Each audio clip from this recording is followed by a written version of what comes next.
Bienvenidos al Evangelio para la Vida en Pareja. Hoy es lunes 29 de junio y este es el Evangelio según San Mateo capítulo 16 del 13 al 19. En el nombre del Padre, del Hijo, del Espíritu Santo. Amén.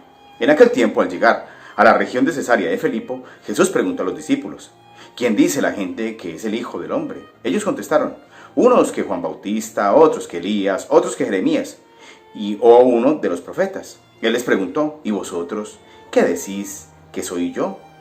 Simón Pedro tomó la palabra y dijo: tú eres el Mesías, el Hijo del Dios vivo. Jesús le respondió: dichoso tú, Simón, hijo de Jonás, porque eso no te lo ha revelado nadie de carne y hueso, sino mi Padre que está en el cielo. Ahora te digo yo: tú eres Pedro, y sobre esta piedra edificaré mi iglesia, y el poder del infierno no la derrotará. Te daré las llaves del reino de los cielos. Lo que ates en la tierra quedará atado en el cielo, y lo que desates en la tierra quedará desatado en el cielo. Palabra del Señor. Gloria a ti, Señor Jesús. Bueno, un evangelio que para la vida en pareja como que da la impresión de que no es fácil aplicarlo, pero vamos a dar algunas explicaciones, o más bien algo que nos interpela el evangelio, y es porque Jesús pues nos pregunta, o te pregunta a ti, esposa, ¿sí? ¿Y quién dices tú que soy, que es el Hijo del Hombre, que soy yo? Ya sabemos que el Hijo del Hombre es Jesús, eso lo sabemos nosotros. En ese entonces el pueblo judío no sabía quién era el Hijo del Hombre. El Hijo del Hombre es un término que está en el libro de Daniel.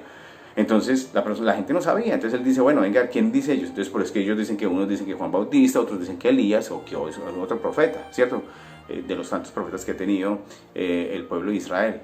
Pero aquí la pregunta que lo responde Pedro diciendo: pues yo digo que tú eres el Mesías, ¿cierto? Entonces la pregunta es para nosotros: ¿qué dices tú en tu vida de pareja, esposa? ¿Qué dices tú, esposo, en tu vida pareja? ¿Qué es el Hijo del Hombre? ¿Qué es el Mesías? ¿Sí? Porque pregunto es no quién, pregunta es qué. ¿Sí? ¿Y qué dices tú? ¿Qué dicen ustedes? ¿Sí? ¿Qué es? Entonces él dice: pues que tú eres el Mesías. ¿Sí? El Mesías. Bueno, el gran Salvador. Pero el gran Salvador no dice: está bien, tú lo dices. El gran Salvador tiene todo un proyecto de vida. ¿Qué dices tú de ese proyecto de vida en tu vida matrimonial? Yo pienso que eso es en esta instancia, porque o si no se queda con que, bueno, vamos a defender aquí a Pedro y a los sucesores de Pedro únicamente, lo cual me parece muy importante para nuestra vida, para nuestra identidad y nuestra claridad de ser católicos, ¿sí? Los hermanos separados nunca lo van a entender. Yo realmente siempre evito esa discusión. A mí me parece una discusión muy tonta, ¿cierto? A ellos les dijeron que Pedro, que los papas que no era, a ellos le dijeron eso. ¿De dónde lo sacó Martín Lutero? ¿De dónde lo sacó Calvino? ¿De dónde lo sacó Zwinglio? Que son los tres grandes representantes del protestantismo. Lo sacaron de sus deducciones. ¿Sí? No se supone, ¿cierto?, que nosotros podemos trabajar por deducciones, porque a mí me parece. ¿Sí? Los grandes problemas que nosotros tenemos es que nosotros decimos: a mí me parece. Eso es un problema muy delicado. Es que yo no puedo decir lo que a mí me parezca. Ni tampoco podemos, el que lo dijo, le podemos creer al que lo dijo. Martín Lutero le pareció, ¿sí? Le pareció que purgatorio no existía, a él le pareció, entonces purgatorio no existe porque Martín Lutero lo dijo. Nosotros no decimos el purgatorio existe porque eso le pareció al Papa, al segundo Papa de la historia, al tercer Papa, al 15º Papa le pareció. No, fue que al Papa no le pareció. Por eso tan importante como termina el Evangelio: lo que ates en la tierra, aquellas cosas que tú declares, ¿sí?, serán también recibidas en el cielo. Y viceversa, que dice ahí, está hablándonos de la infalibilidad del Papa. No quiere decir que el Papa no se equivoque, pero cuando él lo coloca en un documento canónico, como por ejemplo una encíclica, eso es palabra de papal. Ahí sí está la infalibilidad del Papa. Porque si el Papa le preguntan después de que baja de un avión a llegar a un país X y le dicen: ¿usted qué opina de ahí? Él da una opinión. Eso es una opinión simplemente. Otra cosa es cuando él la coloca en una encíclica. Ahí sí son verdades indeferibles.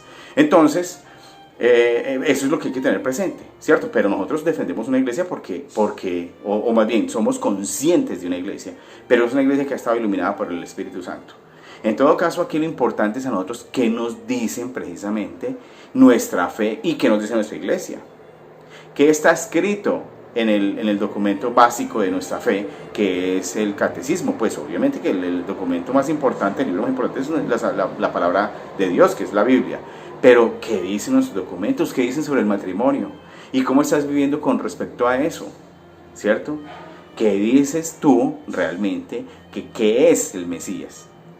¿Qué dices tú? ¿Qué es el Mesías?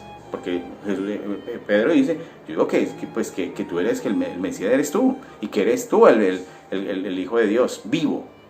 Bueno, está bien, tú lo declaras, eso es una declaración muy importante, tiene un peso, eso es una declaración que tiene un peso importante en la vida espiritual. Pero además de la declaración es ese Jesús que tú proclamas, ¿cómo lo testimonias?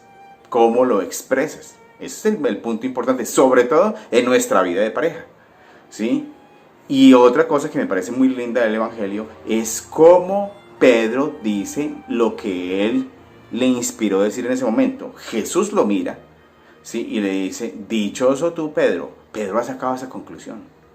Pedro ha sacado esa conclusión, tiene que estar mirando como igual que lo hizo Nicodemo, dijo, no, es imposible que tú no seas el profeta elegido con los signos que tú tienes. También se lo dijo Nicodemo. Pedro aquí también le está diciendo eso, es el primero que lo declara, ¿sí? El primero que declara y dice, tú eres el Mesías, ¿sí? ¡Wow! Entonces Jesús dice, increíble lo que tú estás diciendo, es porque te iluminó Dios, mi Padre te lo reveló, ¿cierto? ¿Cuántas cosas no nos ha revelado Dios? ¿Cuántas cosas que nos ha iluminado Dios? Sobre todo para vivir bien nuestra vida de pareja. Y yo te hago aquí una pregunta que es más bien de cuestionamiento. ¿Cuántas veces has sentido en tu corazón que estás haciendo algo indebido con tu vida de pareja, pero no lo has hecho? Cuando se supone que es una revelación, una iluminación que has tenido de Dios. Entonces, esta iluminación de Pedro es interesante, esta revelación, según Jesucristo que recibió Pedro, porque Pedro para ese entonces, por lo menos para ese entonces sabemos que no es un místico. No, apenas están aprendiendo a saber cómo es que se ora, por eso le dicen a Jesús, enséñanos a orar. Entonces apenas, o sea que esto no fue que el más allá recibió la luz, la voz Pedro que le dijo, yo soy tu Padre Celestial, mi Hijo es Jesucristo y yo te revelo que Él es el Mesías. No fue así, ¿cierto? Él dice, yo digo que, pero Jesús lo mira y le dice, wow, ¿sí? Esto ha sido revelación divina. Muchas veces hemos tenido tantas revelaciones nosotros y algunas veces nos ha iluminado y por eso debemos alegrarnos. Y en otras hemos sido caprichosos y necios con esas revelaciones sin hacerle caso. Entonces aquí esta es una palabra que nos debe llegar a nosotros, no solo para decir que tenemos un papa y que desde entonces hemos tenido la sucesión que se llama, ¿cierto? La sucesión tan importante, la sucesión apostólica, que al día de hoy la tenemos y que la seguimos sosteniendo y de hecho tenemos que atender a los papas. A mí alguna vez me han preguntado, ¿es que usted es papista? Sí, claro que soy papista, escucho porque está escrito aquí en la palabra, ¿sí? Lo que ates en la tierra quedará atado en el cielo y lo que desates quedará desatado. O sea, aquí está dando una declaración importantísima de lo que es el peso del representante de la iglesia, que en ese momento el gran jefe y el gran representante y el primer papa, así no le guste a nuestros hermanos separados, se llamó Pedro el apóstol. Y desde entonces la sucesión de los papas, la sucesión apostólica ha continuado, ¿sí? ¿Quiénes se quejan de que no tenemos sucesión apostólica? Los que no aceptaron la sucesión, que a propósito no tienen sucesión. Ustedes saben que nuestros hermanos separados no tienen sacerdotes. Qué pena, pero no tienen sacerdotes. Si Jesús manda al leproso donde el sacerdote. Ellos no tienen sacerdotes, ¿sí? Nosotros tenemos sacerdotes. Y es una sucesión que viene desde entonces. En la palabra de Dios está escrita. Sacerdocio que nos debe servir a nosotros para vivir un sacramento matrimonial con mayor fuerza y con mayor santidad. La gloria sea al Padre, al Hijo y al Espíritu Santo.